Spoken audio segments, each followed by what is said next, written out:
Welcome to class 9 students. This is the continuation part of the chapter transpiration. This is my third video of the chapter and my previous two videos. In my previous two videos I have completed the chapter till the second point of the significance of transpiration, and I was discussing, as I was saying, I was discussing the beneficial role of transpiration, and I have discussed two beneficial roles of transpiration, which is the ascent of sap and the passive water absorption. So I hope you have understood all these and also all the previous parts of this chapter that I have already discussed. Okay, now moving on with the third point of this beneficial role is removal of excess water. Whatever excess water is there within the plant, they are being removed by this process of transpiration. Just like within us, we have to give out the excess water of our body either through urine or through sweat. Okay, so the plants also don't need to get rid of the excess water of their body. Plants absorb a lot of water than required by them. The excess is removed through transpiration. Okay, means whatever is needed for their respiration, photosynthesis and all other metabolic processes, even after that whatever is left out, that is given out in the process of transpiration. Point number 4 is translocation of minerals. Point number 4 is about the minerals, how these minerals are translocated. Translocation means transferring from one part of the plant body to a different part. Okay, the minerals absorbed by the roots are translocated to all the parts of the plant along with the water column moved by transpiration. So when the plant absorbs water from the soil through the root hairs, not only water comes along, not only water is absorbed, along with it all the nutrients from the soil are taken in, and those nutrients are being transferred to every part of the plant body along with the water through the water column, which is the xylem. Okay, now this transpiration causes a transpiration pull over the water, right? And as a result, lot of water is being absorbed from the soil. So along with that, not only water, a lot of nutrients are also being absorbed from the soil, and they are being translocated or transferred or reached out to different parts of the plant body due to transpiration. Okay, next one is point number 5 is cooling effect. Cooling effect. So just like in us, when we are suppose it's a very hot and humid day and we are feeling very hot, it is 50 degrees Celsius outside, so to keep our bodies cool, what we will do, we will sweat. Okay, so so that the core of our body remains cool.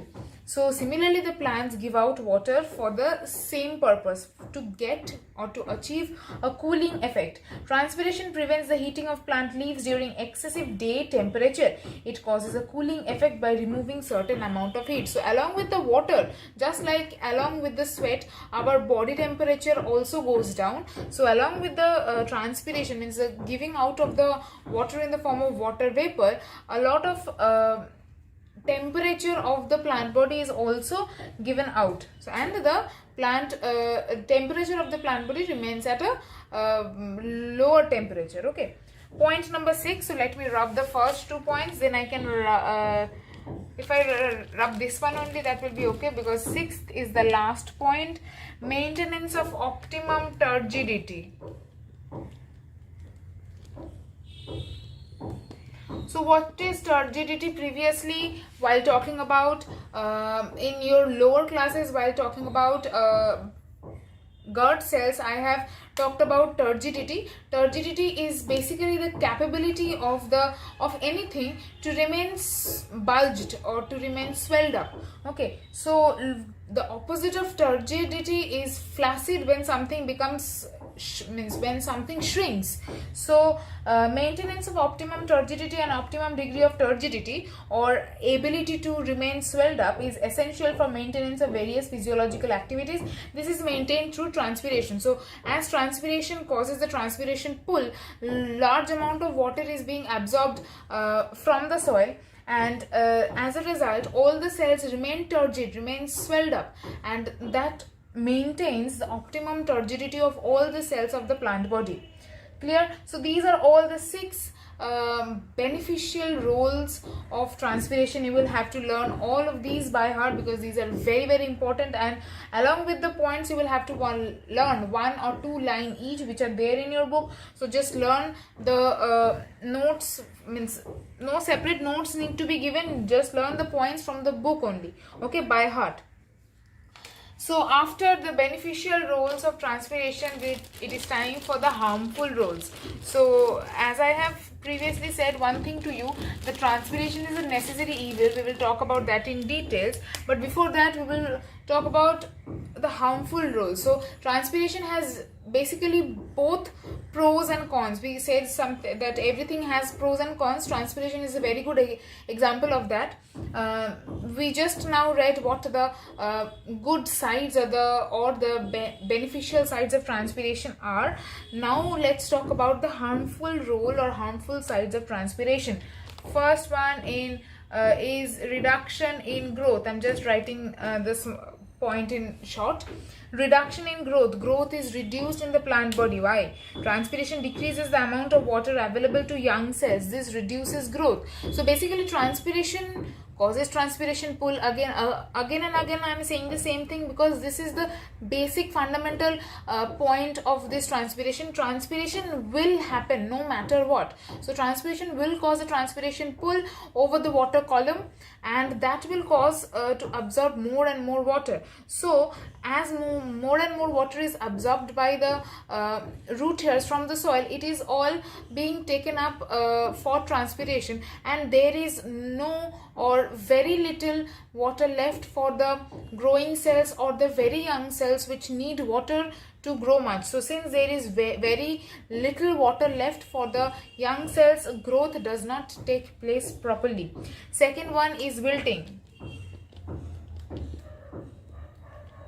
Wilting, you all know that when the leaves become yellow in color due to not performing photosynthesis properly, that is known as wilting. It is quite common during the noon hours due to high rate of transpiration. So we have explained what causes higher rate of transpiration. So during the noon the rate of transpiration is quite high, and as a result all the water is lost in transpiration, and this causes wilting because for photosynthesis not enough water is there, and general growth and the process of photosynthesis is stopped. Okay. Third one is loss of energy. Energy is also lost since transpiration is ultimately a physiological process that the plant needs to perform. Without fail, it will perform transpiration.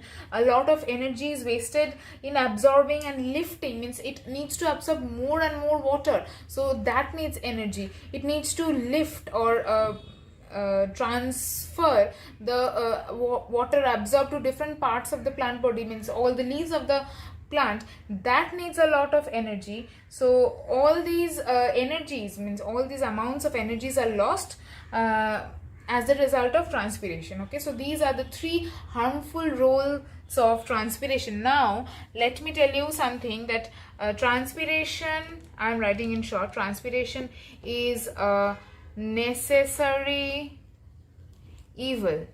This was said by the scientist Curtis. He said that transpiration is a necessary evil. Why? Just because of all the things that we read previously, because it has a few beneficial roles which cannot be neglected. Also it has some harmful roles which cannot be neglected. We could surpass the harmful roles, but on the other hand, transpiration has its own beneficial roles which cannot be ignored. So we cannot do without transpiration, but transpiration causes harm to us. So that is why transpiration is known as a necessary evil. This question can come. It is a very important question, and there you will have to write the beneficial roles in short, the harmful roles in short, and then you will have to write that for these reasons transpiration is regarded as a necessary evil. Okay, so here I complete the chapter transpiration. It is a very small chapter, no doubt, and then I will continue with the next subchapter, movement of water, minerals, foods and gases, in the next video. Okay, thank you.